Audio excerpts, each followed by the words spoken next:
Hello everyone, it's 7 o'clock. You're watching Sky News Breakfast. Crisis talks for the Chancellor and the Prime Minister today, a week after a mini-budget which has sent shockwaves through the economy and piled the pressure on the government, with public support for the Tories slumping to its lowest level since the late 1990s. In a few moments, we'll get the view of the Financial Secretary to the Treasury, Andrew Griffith. And I'll also speak to the former Deputy Governor of the Bank of England, Sir Charlie Bean. It's Friday, the 30th of September.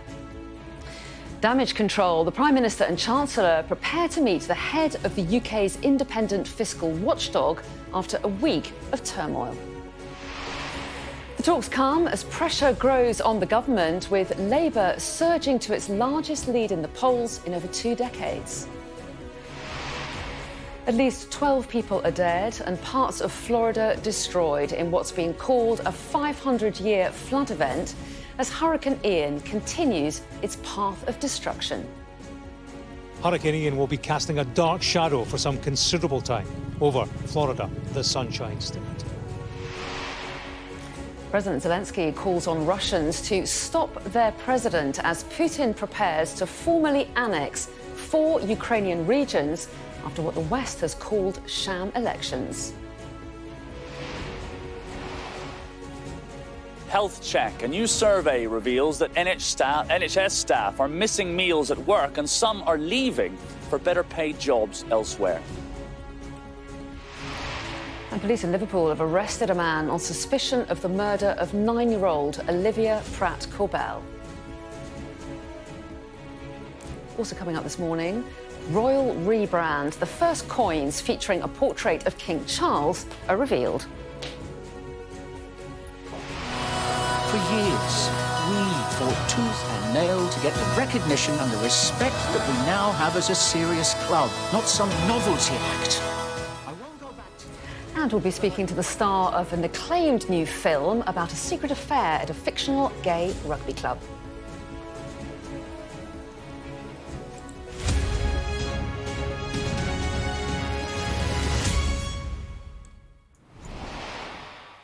Hello, a very good morning to you. The Prime Minister and the Chancellor will meet the head of the UK's independent fiscal watchdog today as pressure mounts on the government after a mini-budget that's rocked financial markets. It comes after a powerful group of cross-party MPs demanded the Chancellor release a full economic forecast by the end of October, a month earlier than planned. Liz Truss and Kwasi Kwarteng have defended their fiscal policy, with the Prime Minister insisting the government took decisive action that will aid growth. Well, a new poll highlights the scale of the crisis facing the Prime Minister. It shows Labour 33 points ahead. Well, it's certainly been an eventful week, economically and politically, so let's take a quick look back at it. And last Friday, the Chancellor, Kwasi Kwarteng, announced his mini-budget in the Commons, promising more tax cuts on top of a £45 billion package that he announced amid expectations that borrowing will surge.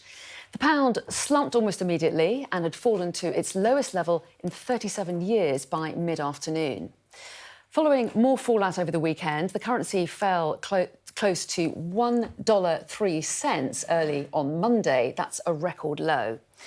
Late on Tuesday night, the International Monetary Fund took the rare decision to urge the government to re-evaluate its tax cut plan, warning it will stoke rising inflation and increase inequality. Then on Wednesday, a major moment when the Bank of England stepped in, launching a £65 billion intervention to stop a run on pension funds. Yesterday, the Prime Minister defended her policy, saying they will put the UK on a better trajectory for the long term. Well, I'm pleased to say the Financial Secretary to the Treasury, Andrew Griffith, joins me now. Andrew Griffith, good morning to you. Thanks very much indeed for talking to us this morning. So the Prime Minister and the Chancellor are on their way to meet the OBR's Richard Hughes today. When was the last time a Prime Minister went to meet the OBR like this? It's pretty unprecedented, isn't it? A sign of the real crisis that we're in. Well, it seems to be a very good idea that the Prime Minister and Chancellor are sitting down with the independent OBR. Just like the Independent Bank of England, they've got a really important role to play. We all want the forecasts to be as quickly as they can. but also as a former finance director, I know that you also want them to have the right level of detail. So that's where we are in that process. We had to act fast because if we hadn't have acted, tomorrow, the 1st of October, was when energy prices were going to rise across the whole United Kingdom, damaging businesses and households. So we had to act a week ago today. It's really important that we work as we are hand in glove with the Independent Bank of England and the OBR to now put the forecasts in place and move through this. You say you had to act fast. You'd already announced the energy package to support people with rising prices. You didn't have to push ahead with a raft of tax cuts that were unfunded and without the OBR's analysis alongside, which would have shown how much it would cost and how it was going to be paid for, which might have reassured the markets. Well, with respect, the way it's going to be paid for is by coming forward with the plan for growth. So the plan for growth was a detailed set of measures. But people needed, didn't the markets need to see the OBR spelling that out? Well, there's 40 pages of detail in the growth plan. I'm sure you've read that and the OBR's read that, but there's a lot of detail to work through.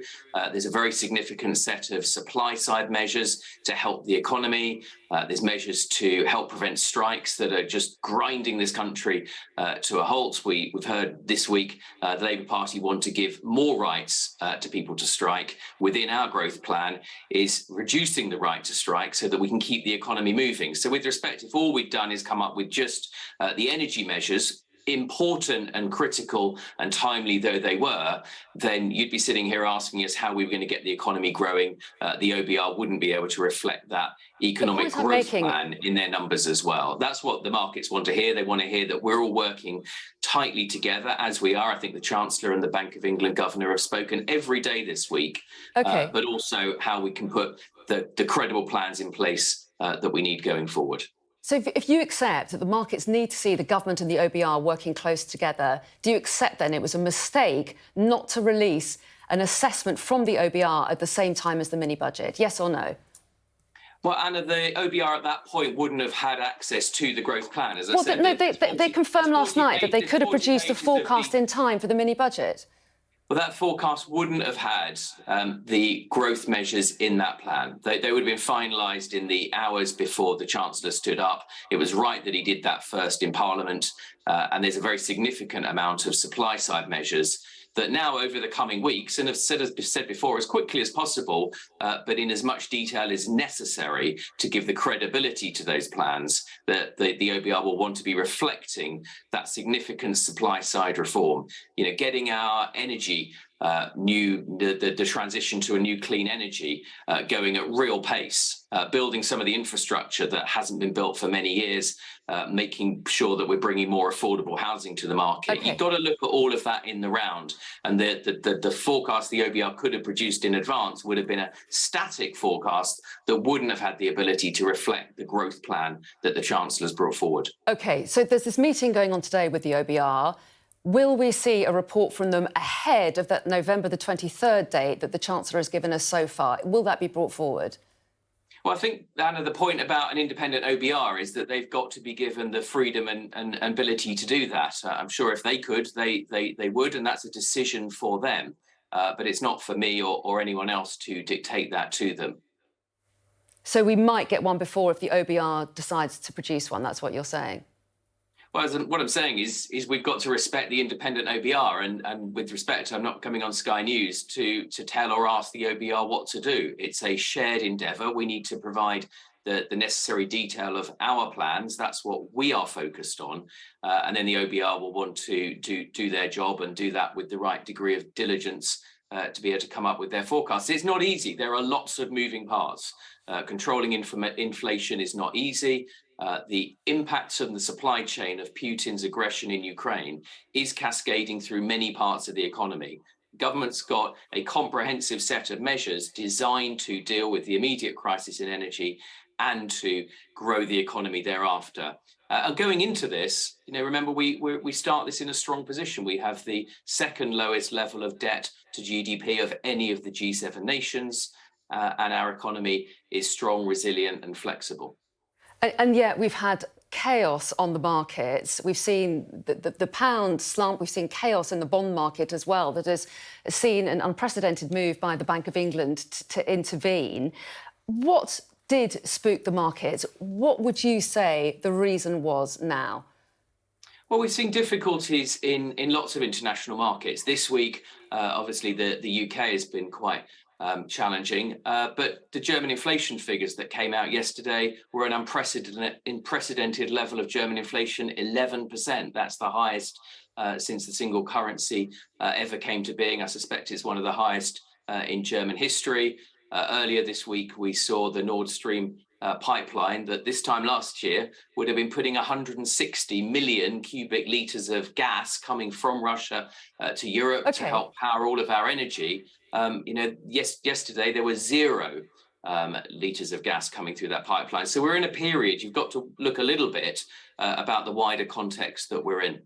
OK, well, you're still saying that it's down to global pressures, but Hugh Pill, who's the Bank of England's chief economist... No, I agree, Anna, I agree with you. And Hugh was very clear that there's this is a UK-specific component. Something that is being seen... No, Hugh, that's not fair to misrepresent Hugh. Hugh was very clear that this is something that all major global economies are seeing. Of course, this particular week, we've seen more movement in the UK than others. But if we look overall at the trajectory of interest rates, for example, going into this week, the UK had seen a lower increase in interest rates than most other major economies. Now there's been a degree of catching up. Well, yes, he talked about the global picture, but he said there is undoubtedly a UK-specific component. And there are members of the Conservative Party who are unhappy with the way the government is putting this solely down to global issues. We've got Lord Frost saying today, if they want to establish confidence with the markets, ministers must be honest in what they say. Yes, global conditions are part of the story, but it's obvious last week's statement caused the crash. We've got Julian Smith MP, former Chief Whip. The government must scrap 45p, take responsibility for the link between last Friday and the impact on people's mortgages, and make clear that it will do everything possible to stabilise markets and protect public services. Do you accept what they say there? What I'd say to colleagues is, this is a difficult time for all developed economies and for all governments. This is a government that's taken decisive steps to deal with the immediate energy crisis. And I would just ask people to look at what the opposition party has been saying. They've been up in Liverpool this week. The biggest round of applause they had was for the nationalisation of an energy company. They've committed themselves to increase the energy insecurity of this country by turning off every last cubic metre of North Sea gas by 2030. I think that's the wrong decision. And then tomorrow, we're going to see another wave of national strikes. This government wants to reduce the ability of strikers to bring this country to a halt. The Labour Party want to give them more rights. OK, let me talk a little bit about spending, because there's going to be a huge squeeze on public spending, isn't there? Not least because of inflation rising at the levels that it is. Will benefits rise in line with inflation? Can we be clear and clarify that position? Well, this is the government that's on the side of the most vulnerable. You saw that in the cost of living measures that we brought forward this earlier this year. But the richest benefited most from the mini budget, didn't they? Every household will get £400, but the most vulnerable 8 million will get £1,200. So I think you can look at our actions there. There'll be a normal uprating process that's followed that'll make those decisions in due course. So again, that's not one for this morning, Anna, but that normal process will go through. None of these choices are easy. The biggest fiscal intervention that this government has made is that energy package that means from tomorrow, the 1st of October, when bills would otherwise be going up, the bill for the average household will now be around £2,500. That's significantly less. And it's giving everybody in the economy, businesses and households, the confidence to get on and do what they need to do. Why is it possible to announce a cut in the top rate of income tax for the richest people, but it's not possible to confirm whether or not benefits will rise with inflation? I don't understand why one decision can be made and the other one we have to wait for. Well, there's a normal process around the annual round of how benefits are uprated. That's not something that habitually... And normally they would rise with inflation. normally one wouldn't sit here at 7:14 on Sky News, with respect, Anna, and announce the normal uprating package for benefits. That'll be for ministers and secretaries of state to decide over the coming weeks using the normal process. And what about the squeeze on public services? There are some suggesting that given the commitments that have been made as far as tax cuts are concerned, given the rise in inflation, there's going to have to be a real squeeze, and it could be in line with the austerity measures that we saw those years ago. Well, that's speculation. What I know, because what has been said by the Chancellor, is that he's absolutely committed to the current spending round, the comprehensive spending round that's been in place for some time now. And he's confirmed that he's not reopening that. So that will see public services continue to be funded consistent with what's in that spending review. What do you make of this latest poll that's come out, the YouGov poll, that gives Labour a 33-point lead? That would suggest if there was an election tomorrow, there'd be a Tory wipeout. Has this government already lost the confidence of the public? Well, the public will decide that, but what I would use that poll as a reason to look in detail at Labour's policies. Customers, citizens across the country that aren't going to get their post delivered tomorrow, that aren't going to be able to take the train to work or visit family, can make their view about whether the thing that the country needs is more rights for striking workers, whether when a lot of our economic challenges and headwinds are due to the lack of energy insecurity. I mean, the exception here is the dollar. The dollar is very strong because the US has great energy security and energy independence. We don't. We're on that journey.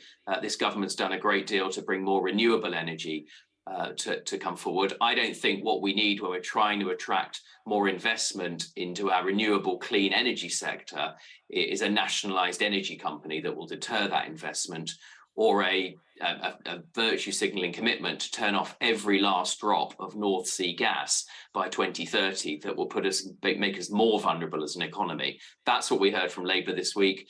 If that's what people want, then they know where to get it. But I don't think that's what's right for our economy. Party conference starts this weekend, doesn't it? How difficult do you think it's going to be going in with poll leads like that for Labour, and with a number of Tory MPs fairly unhappy about the direction the government's taken so far? Well, I'm really looking forward to the Conservative conference, looking forward to hearing from all of the secretaries of state, the exciting sell-side, supply-side reforms in their area, whether that's improving childcare, whether it's building more homes, more affordable homes in the right places, whether it's looking at how we can really unleash the potential of the economy, our science and innovation superpower. I'm very excited. You look across the piece, if you look through the 40 pages of this growth plan about how we're going to get the economy growing again, I think there's a lot of detail there, and I'm looking forward to some of that being revealed next week. OK, well, Andrew Griffith, we appreciate your time this morning. Thanks very much indeed for joining us. Thank you very much. Thank you. So let's take a look now at how the growing pressure on the government is playing out in the morning papers. And The Guardian, first of all, leads with the upcoming meeting between the Prime Minister, Liz Truss, and Richard Hughes. Their headline, PM holds crunch talks with watchdog over fiscal chaos. The Eye has more on the market crisis, warning of a Tory wipeout after a new poll suggests that more than half of voters would back the Labour Party in a general election. And that record poll is also featured on the front of the Metro. The headline, Labour lead Tories by 33 points, the party's largest lead in almost 3 decades. Economic turmoil is also covered by the Daily Telegraph, with a focus on benefit payments, which are set to fall despite Liz Truss's attempts to stem the bleeding. And here's The Times with a similar lead. Their headline, Defiant PM set to curb benefits to fund budget. The peaceful death of the Queen is on the front of the Express as new details emerge after the release of Her Majesty's death certificate. Let me just bring you a little bit of breaking news now that's coming into us on house prices. Let's bring in Sky's Adele Robinson to find out more. So, Adele, what can you tell us about house prices then? What's this breaking news? OK, these are figures that have been released by the country's largest lender nationwide. And what they are showing is what they've described as a modest slowing in house price growth. I think the overall picture here is that the housing market is playing a slow game of catch up with the economy. Growth softened again in September, going from 10% in August down to 9.5% this month. And that's the first time that it's hit single digits since October of last year. Overall, Nationwide has said that the pace does remain robust, but, and it's a big but, when you take into account seasonal changes, the month-to-month price change for house prices is actually, it's remained the same. So in real terms, prices are the same. And that's the first time that that's happened since July of last year. But you can't look at these figures in isolation, of course. There have been signs over the last few months that the housing market is slowing. There's an emerging picture overall that new buyer inquiries are down. The number of mortgage approvals are also falling. And add into the mix the highest interest rate the bank imposed a few weeks ago of 2.25% for 14 years. Also, some forecasters saying that it's set to rise to up to 6% by spring of next year. And the biggest issue, I think, because a lot has changed in the last week, is the affordability for people, for homeowners, for those who want to buy, for those who are remortgaging. So the bigger picture is fairly gloomy. You're talking about buyer power and confidence. So the deterioration of the economy picture is yet to be taken into full consideration with regards to these figures. Things like energy, inflation, mortgage deals being taken off the market in their hundreds. We'll see what happens with that today. So overall, I think that we can see over the next few months potentially that picture catching up with the economy. But it's not necessarily all doom and gloom. There is some hope. They describe these figures as robust. And as long as the labour market remains strong, that will help things. They also suggest that low housing stock as well might help things along too. And potentially the stamp duty as well, if that's not being offset by other factors, as we've seen in the last week. Adele, thanks very much indeed. Do stay with us. We've got lots more coming up for you on the show this morning. As the fallout from the Chancellor's mini-budget continues, I'm going to be joined by the former Deputy Governor of the Bank of England, Sir Charles Bean. Then, as another round of rail strikes loom, we'll be discussing how to avoid travel chaos this weekend with the Rail Delivery Group. And then after 8 o'clock, I'm going to be joined by Labour's Shadow Business Secretary, Jonathan Reynolds. But let's go to Florida now, where at least 12 people have died after Hurricane Ian pummeled the state. President Joe Biden warned it could be the deadliest hurricane in Florida's history, with early reports of substantial loss of life. Our US correspondent, James Matthews, has this report. Hurricane Ian may have moved on, but it's left its mark. There are scenes like this across the state of Florida. This picture from Pelican Bay, a vivid example of nature's ferocity. Here, boats were carried by a so-called storm surge over power lines 20 feet high. Not before one had taken the second story off this boat rental building, and the wind and water wrecked everything else. There was a bar boat there, which was a bar, so you come up and have drinks. That's gone. Bob Lejeune had built this business over 20 years. In 20 hours, it was gone. So it's heartbreaking. It's not the, I mean, money is money, but it's a work and labor of love that we all put into this place, and now it's gone. This Category 4 hurricane measured more than 30 miles wide. The damage it left showed its devastating power. This had been a causeway linking Sanibel Island with the Florida mainland. No longer. Millions of people statewide were caught up in the danger posed by 150-mile-an-hour winds.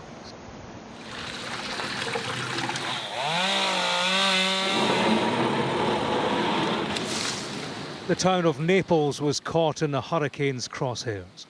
As they cleaned up here, they recalled a night under siege. The guys are pushing the truck out of the bay. This had been the scene at the town's fire station.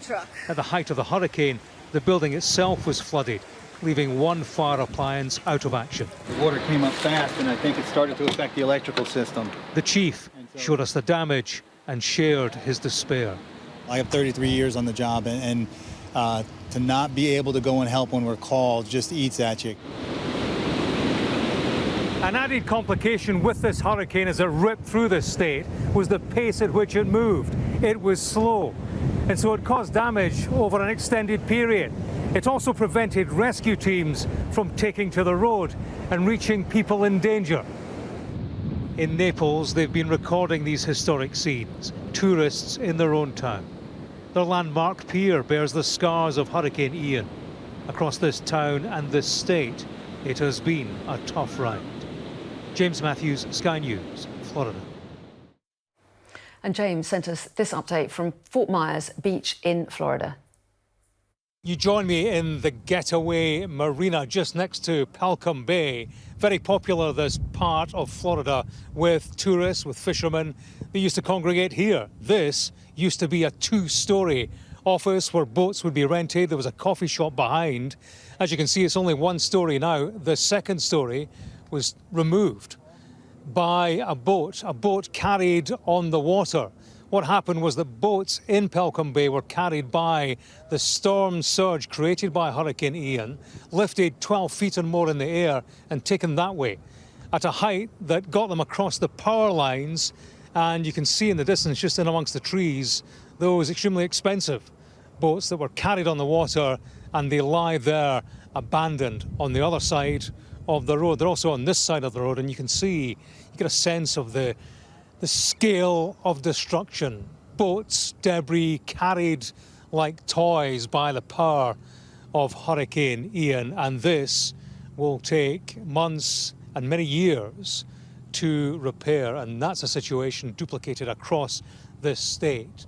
Hurricane Ian will be casting a dark shadow for some considerable time over Florida, the Sunshine State. James Matthews reporting there. Also making news this morning, a 34-year-old man has been arrested on suspicion of the murder of 9-year-old Olivia Pratt Corbell.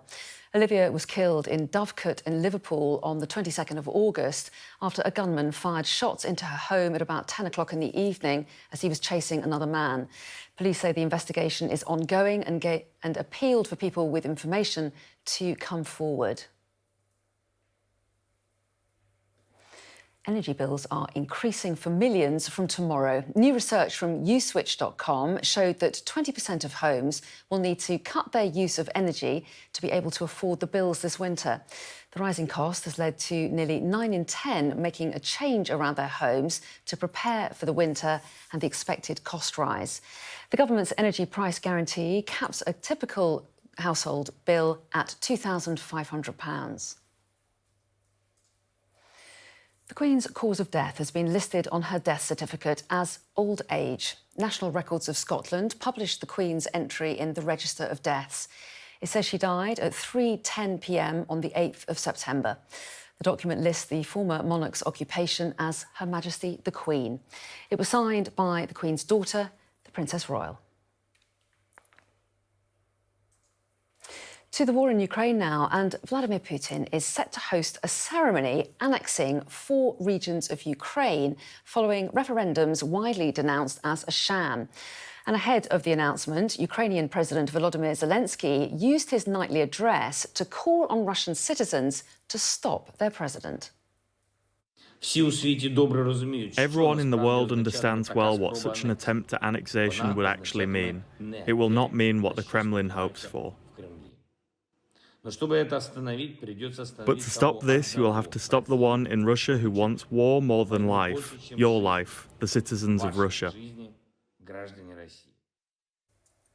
Well, our international correspondent, Alex Rossi, is in Moscow for us this morning. So, Alex, we're expecting a big announcement from Moscow later from President Putin. What exactly is he going to say? Well, we are told by his spokesman, Anna, that his speech will be voluminous. So we can expect a very long, detailed speech, possibly ranting, possibly paranoid. We've heard that kind of thing before about how NATO is using the government in Kiev, the Nazi government in Kiev, as a proxy to destroy Russia, and that is why Vladimir Putin has had no choice but to annex these regions. In terms of the choreography, there's going to be an enormous amount of pageantry, celebration, glorifying the nation as these areas are absorbed into the motherland. At 3 p.m. Moscow time, Vladimir Putin will sign the treaties.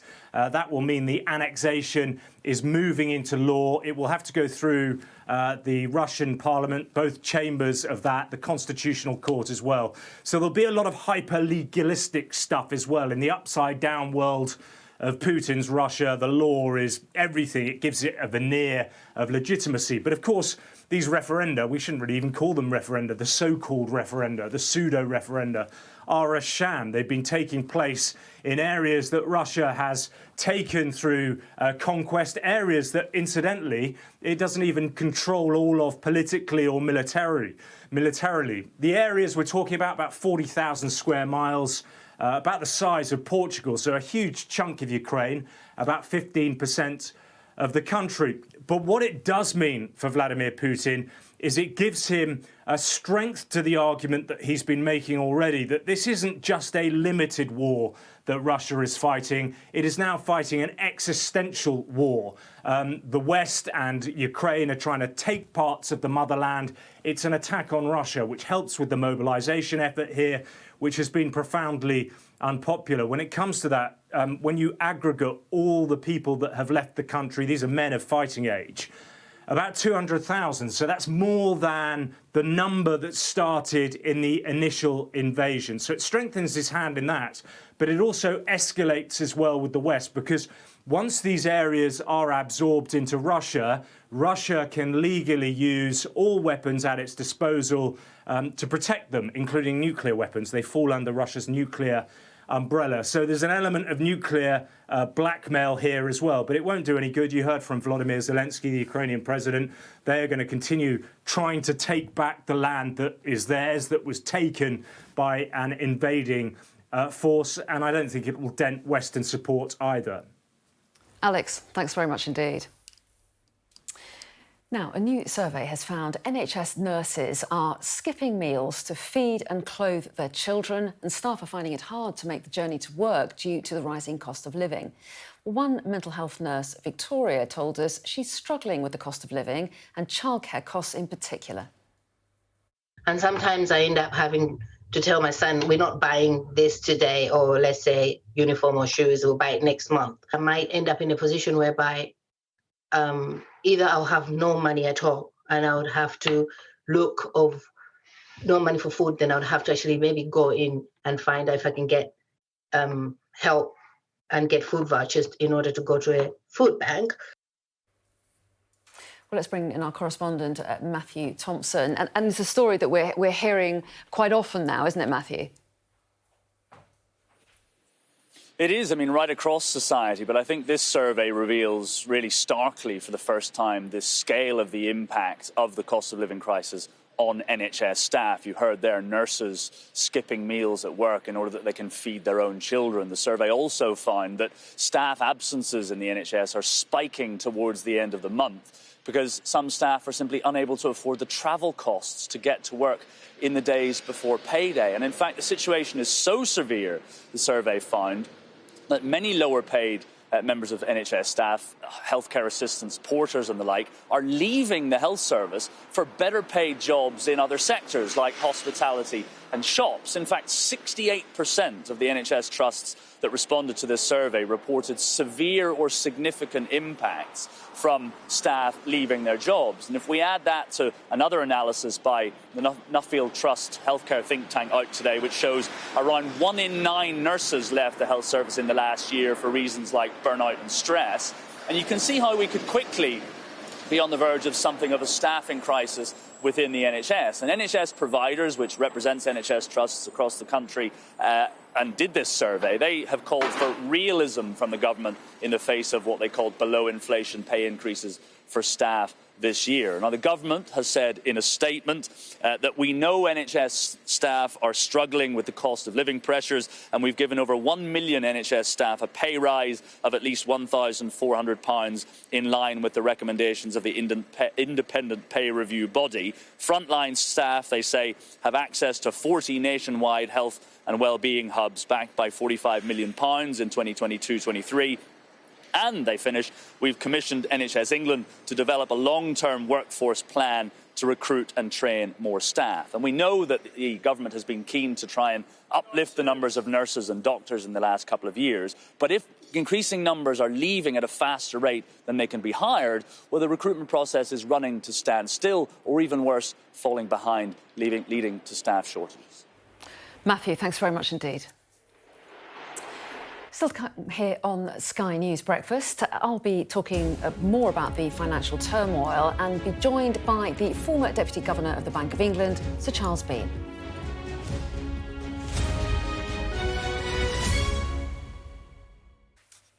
In the last half an hour, the Financial Secretary to the Treasury, Andrew Griffith, has told this programme it's really important that the government works with the Bank of England and the Office for Budget Responsibility against the backdrop of a turbulent week for the economy. I asked Mr Griffith about Liz Truss and Kwasi Kwarteng's meeting with the independent fiscal watchdog later today.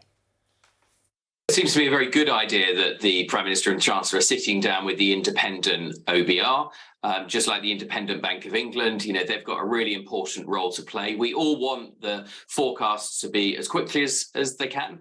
But also as a former finance director, I know that you also want them to have the right level of detail. So that's where we are in that process. We had to act fast because if we hadn't have acted, tomorrow, the 1st of October, was when energy prices were going to rise across the whole United Kingdom, damaging businesses and households. So we had to act a week ago today. It's really important that we work as we are hand in glove with the Independent Bank of England and the OBR to now put the forecasts in place and move through this.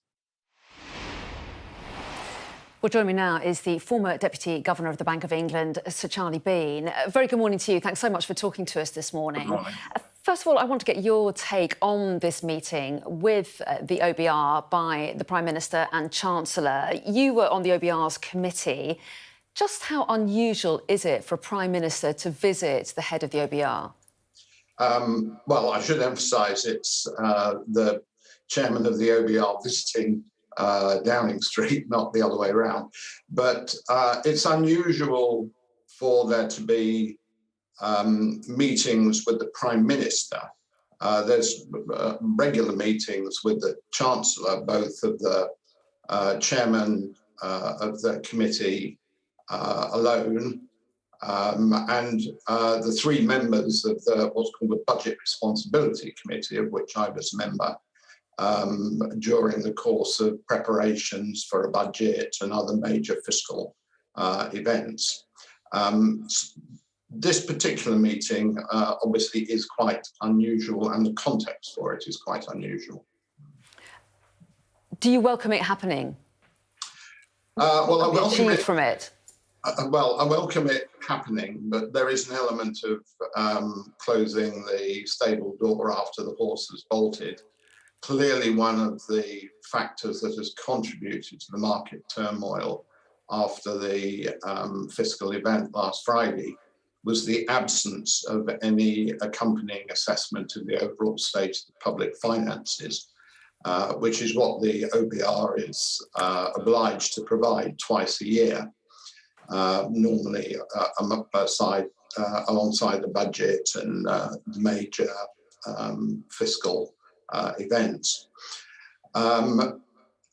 If all the government had announced last Friday was the energy price guarantee, the things that were designed to protect households and businesses about the consequences of high energy prices driven by events in Ukraine, I don't think there would have been a problem there not being an accompanying OBR forecast, because those support measures are intended to be temporary and will be self-terminating when wholesale energy prices fall back. The thing that created the problem in my view, was the fact alongside that, the Chancellor chose to announce the rolling back of national insurance increase and the slated increase in corporate income taxes that Rishi Sunak had put in place to pay for extra health spending, and those were intended to be permanent. So they potentially have implications for the sustainability of the public finances. Now, Liz Truss, during the leadership campaign, had claimed that the 30 billion headroom that was available to the Chancellor in March could be used to finance those. My very strong suspicion, given the deterioration in economic circumstances since the spring, is that that headroom is no longer there, and in all probability there would be a shortfall. So the extra elements announced last week have just simply worsened that shortfall and will need to be addressed somehow, quite possibly by cutting government spending. Yes, and so what's the implications of that, do you think, for spending on public services? Well, until we actually see the Treasury figuring and know what the Chancellor's time horizon is for getting the debt to GDP ratio back onto a sustainable path, precisely what is required will be unclear. But given the scale of the tax cuts in the event last Friday, it's pointing to substantial cuts in government spending. And it should be said that they would be taking place against a set of cash limits which were set a year ago, which assumed relatively low inflation and made no allowance for the fact that inflation, energy costs and so forth are substantially higher. So even accommodating what's happened within the existing cash limits would be extremely demanding. The Institute for Fiscal Studies have suggested that they need to be raised significantly by the order of 20 billion a year to even just to compensate for the direct effects of the higher inflation on the costs of government doing business. So to actually reduce public spending in these circumstances is very demanding. And it's of the order, I think, of what we saw during the first few years of the, well, I guess it's the coalition government from 2010 to 2015. The austerity years is what you're saying? The austerity years, yeah. And what about interest rates? What's your forecast for how high they could go, given the rates of inflation we're seeing now and seeing some of the pressures on that rate? I think it's very difficult to make concrete forecasts of exactly where they will go, because it depends on how economic circumstances unfold. Obviously, it depends on what happens to growth and more particularly inflation. What the bank is concerned about is that the high level of current inflation doesn't get embedded in the system with higher wages, higher prices, higher inflation expectations in the future.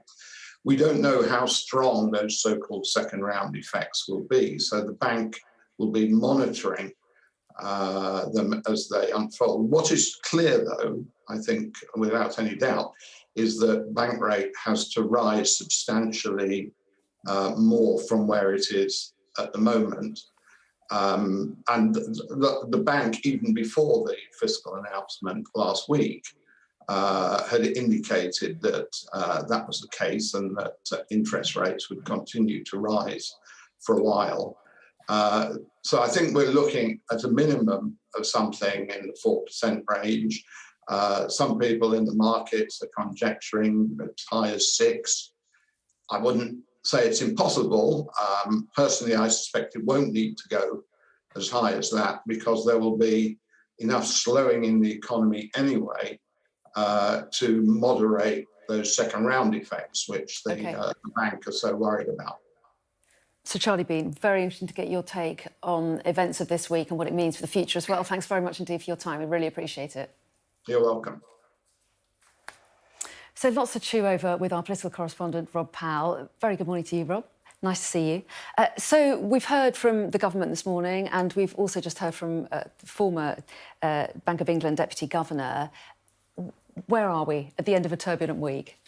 I think on this issue of reassurance for the markets, listening to both Sir Charlie Bean and Andrew Griffith, it's clear that Charlie Bean puts some of the unsettling effect of that mini-budget on Friday down to the lack of independent scrutiny that came alongside it. Usually with a statement like that, you would get the Office for Budget Responsibility that would map out what the borrowing plans would mean to the economy, what the plans could mean for growth, and essentially tie it all together and scrutinise it. And it's sort of an independent eye to almost check the working, if you like. I think the fact that that wasn't there unsettled a lot of people, and the fact that we had a weekend where the Chancellor said, look, there could be more to come, has unsettled markets as well. So what we're getting from the government now, to an extent, is an attempt to sort of reassure through having this meeting with the Office for Budget Responsibility. I thought it was interesting, Andrew Griffith suggesting that potentially you could get a piece of work, a forecast from the OBR ahead of that November statement. He didn't rule that out. He said if they wanted to do it more quickly, then they certainly